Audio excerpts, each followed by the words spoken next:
यार Euclid division lemma या Euclid division theorem का नाम तो सबने सुना ही होगा, सुना होगा ना। चलिए आज हम आप लोगों को मिलवाते हैं यूक्लिड डिवीजन लेमा या यूक्लिड डिवीजन थ्योरम ये क्या थे, कौन थे, इनका एप्लीकेशन क्या होता है, कैसे हम इसको यूज कर सकते हैं, इस थ्योरम को कैसे हम यूज कर सकते हैं, जो हमारे पास में न्यूमेरिकल होता है उसमें हम कैसे अप्लाई करेंगे और फिर हम क्या क्या चीजें फाइंड करने वाले हैं। चलो तो गाइज मेरा नाम है मुशर्रफ हयात हाशमी और टॉपर्स कोचिंग इस प्लेटफॉर्म पर आप सभी लोगों का बहुत बहुत स्वागत है। मैं बात कर रहा हूं CBSE board and UP board, दोनों ही जो स्टूडेंट दोनों ही बोर्ड से बिलोंग करते हैं उनको क्लास 10th की बात चल रही है, मैथमेटिक्स सब्जेक्ट की बात चल रही है। इतना तो आप लोग समझ ही गए होंगे, थंबनेल में आप लोगों ने देख ही लिया होगा कि इस वीडियो में क्या होने वाला है। तो class 10th math NCERT based, पूरी मैथ जो भी क्वेश्चन होंगे वो सब एनसीईआरटी के बेस पे होंगे। तो जैसा कि आप लोगों ने देख लिया है, math NCERT class 10th chapter number 1 real number की हम लोग बात कर रहे हैं। किस नंबर की बात कर रहे हैं बेटा? रियल नंबर की हम लोग बात कर रहे हैं। एक्सरसाइज 1.1 हम इस वीडियो में कवर करने वाले हैं। एक्सरसाइज 1.1 इस वीडियो में कवर करने वाले हैं। ये आगाज बेस के अंतर्गत सारे वीडियोस आपको डाले जा रहे हैं और 1 by 1 करके पूरी ही मैथ आप लोगों को एनसीईआरटी की पढ़ाई जाएगी, राइट। तो अभी तक अगर आप लोग चैनल पर पहली बार हैं तो सब्सक्राइब तो बनता है, और सब्सक्राइब अगर कर लिया हो तो लाइक शेयर करना बिल्कुल ही मत भूलिएगा। तब हम वीडियो को स्टार्ट करते हैं और आपको 1 by 1 सिखाते हैं। इस एक्सरसाइज में बेसिकली ये वाली जो 1.1 एक्सरसाइज एनसीईआरटी की है, ये बेसिकली डिपेंड है आपके पास में यूक्लिड डिवीजन लेमा पर, राइट। क्लियर? तो चलिए हम लोग 1 by 1 क्वेश्चन करते हैं, जिसमें से पहला क्वेश्चन आप लोगों को आपके स्क्रीन पे सामने नजर आ रहा होगा। पहला क्वेश्चन क्या कहता है? पहला क्वेश्चन ये कहता है फाइंड द एचसीएफ 135 एंड 225।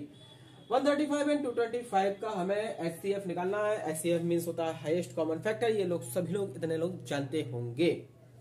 अब जो यूक्लिड डिवीजन थ्योरम होती है, ये यूक्लिड डिवीजन जो लेमा होती है, वो किस पर बेस्ड होती है? वो एक इक्वेशन होती है हमारे पास में, dividend is equal to divisor या डिवाइजर भी हम बोल सकते हैं, कोटेंट प्लस रिमाइंडर।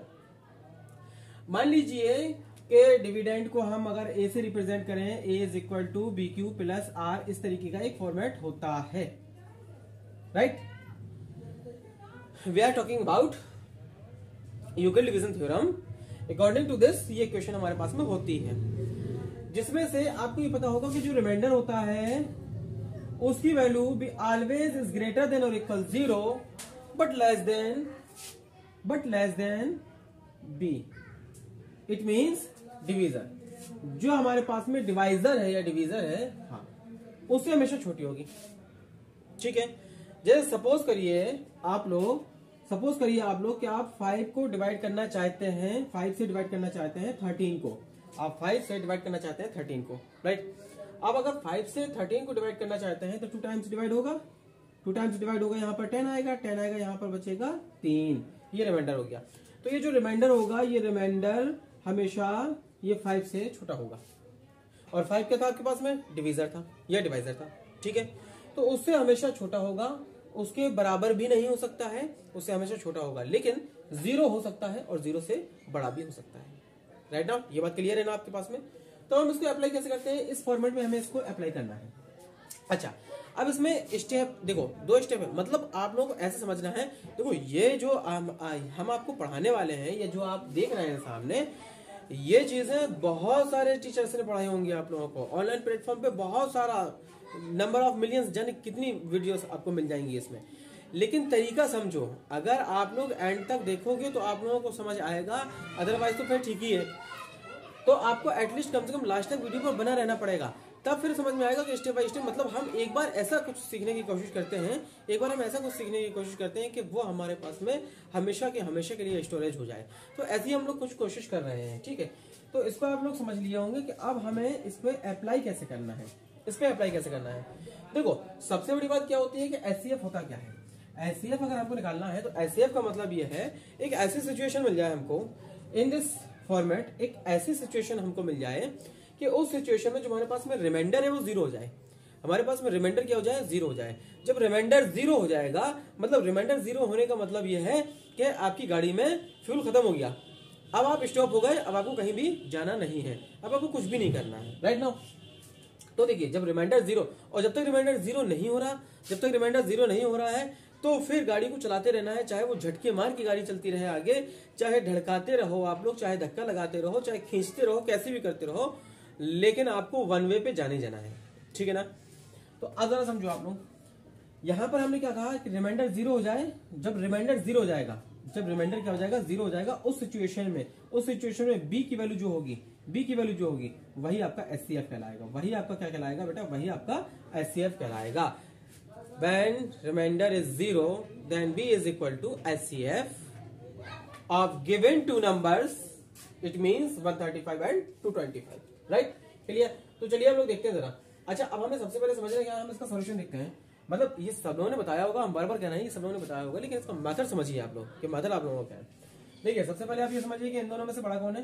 तो हम जानते हैं, वी नो दैट कि 225 यानी 225 इज ग्रेटर देन 135, ठीक है। तो जो बड़ी वैल्यू होती है उसे हम लोग हमेशा डिविडेंड लेते हैं, ठीक है, और जो छोटी वैल्यू होती है उसे हम लोग डिवाइजर ले लेते हैं। तो ये हो गया डिविडेंड और ये हो गया डिवाइजर। सेम इसी तरीके से ये डिवाइजर हो गया, तो यहाँ पर हमें 135 लेना है और 225 हमें यहाँ पर लेना है, मतलब डिविडेंड की जगह पे, या डिविजिबल भी कह सकते हैं, डिविडेंड को डिविजिबल भी कह सकते हैं, ठीक है। तो चलिए हम लोगों ने क्या करना है, हम लोगों ने ये करना है कि 225 अगर हम इस फॉर्मेट में देखें तो ये क्या है बेटा, डिविडेंड है। डिविडेंड हमारे पास में क्या है, 225 है। चलिए ठीक है, राइट ऑफ। अब हमारे पास में क्या है, डिवाइजर है। डिवाइजर हमारे पास में क्या है, 135 है, ठीक है। चलिए 135 हो गया, मल्टीप्लाई बाई 135 में हम कितने टाइम मल्टीप्लाई करें, 135 में हम लोग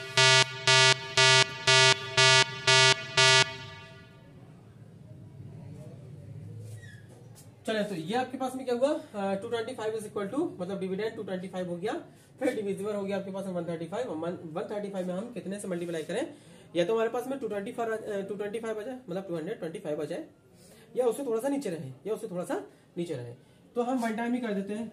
अगर हम वन टाइम करेंगे तो हमारे पास में 90 बचता है, कितना, 90, मतलब ये रिमाइंडर हो गया। तब हमको ये पूरा फॉर्मेट इसी का फोटोकॉपी किया हुआ है, इसको हमने आराम से गए थे तो एक फोटोकॉपी कर ली थी, ठीक है। तो वो कैसा, डिविडेंड ये रहा, डिविजिबल या डिवाइजर ये रहा, कोटेंट ये रहा, और प्लस रिमाइंडर ये रहा आपके पास में। अब चूंकि हमारे पास में देखो बेटा, यहाँ पर जो रिमाइंडर है वो जीरो नहीं आया, मतलब 90 does not equal to zero है। 90 does not equal to zero मतलब प्रोसेस हमें अभी आगे बढ़ाना पड़ेगी। अगर हम प्रोसेस आगे बढ़ाते हैं तो फिर देखो आपको क्या मिलेगा। प्रोसेस आगे बढ़ाने के लिए हमको क्या करना है, प्रोसेस आगे बढ़ाने के लिए देखो मेन पॉइंट यहाँ पर है, आराम से समझो। प्रोसेस आगे बढ़ाने के लिए हमको क्या करना है, हमको ये करना है कि जो स्टेटस हमारे पास में करंट में ये वाली इक्वेशन है हमारे पास में, तो करंट इक्वेशन में डिवाइजर क्या है, जो डिवाइजर है उसको डिवाइडेंड बना दीजिए। आपको क्या करना है, आपको ये करना है कि डिवाइजर को बना देना है डिविडेंड, ठीक है, और रिमाइंडर को बना देना है डिवाइजर, ठीक है। इतना करना है आपको, डिवाइजर को बना देना है डिविडेंड। डिवाइजर था 135, इसको बना दिया हमने डिविडेंड। इसके बाद में रिमाइंडर था हमारे पास में, रिमाइंडर को हमें क्या बनाना है, डिवाइजर बनाना है। तो रिमाइंडर हमारे पास में क्या था, 90 था, तो 90 को हमने बना दिया डिवाइजर। अब डिवाइजर 90 मल्टीप्लाई बाई 1 या 2 भी हो सकता है, तो 2 होगा नहीं, क्योंकि 2 करेंगे 180 आ जाएगा। 180 is greater then 135, which is not possible. So that 90 multiply by 1 plus 45, plus क्या 45। तो ये पूरी इक्वेशन देखिए कितने आ गए, 135 आ गया। ये पूरी इक्वेशन अगर हम चेक करेंगे तो 225 आ जाएगा। सिमिलरली अभी हमारे पास में देखिए 45 जो है वो does not equal to zero है, फिर हम यही वाली कंडीशन उठा लेंगे। तो हमारे पास में डिवीजर क्या था, 90 था, तो 90 को बना देंगे हम डिवाइडेंड। फिर रिमाइंडर क्या था हमारे पास में, 45 था, तो रिमाइंडर को हम क्या बनाते हैं, डिवाइजर बनाते हैं। तो यहाँ पर आ गया 45 divide by 2 times, 45 divide by 2 times is equal to 90। So 90 plus में क्या, व्हाट, 0। ओके, तो अब हमें मिल गया है रिमाइंडर क्या, ये हमें रिमाइंडर के फॉर्म में 0 मिल गया है। तो रिमाइंडर के फॉर्म में जब 0 मिल गया है तो हमारा प्रोसेस हो गया है बंद। अब हमारा प्रोसेस रुक गया है। जब हमारा प्रोसेस रुक जाता है तो हमारा प्रोसेस जब रुक गया बेटा, तो लास्ट में जो हमने क्या कहा था, हमने ये कहा था कि जो डिवाइजर होता है वो डिवाइजर ही क्या बताता है आपको, ऐसे बताता है। इसका मतलब ये हुआ कि therefore the HCF is 135, HCF 135 and 225 is 45, क्योंकि लास्ट टाइम जब हमारा प्रोसेस रुक गया उस टाइम पर डिवाइजर था हमारे पास में 45। तो जब रिमाइंडर 0 आ जाता है उस सिचुएशन में हमारे पास में जो डिवाइजर होता है वही आपका एचसीएफ कहलाता है, दो गिवन नंबरों के बीच का। ठीक है, तो अगर ये क्वेश्चन आपको पसंद आया है तो लाइक शेयर जरूर कर दीजिएगा और जाते जाते टाइम तक सब्सक्राइब कर दीजिएगा।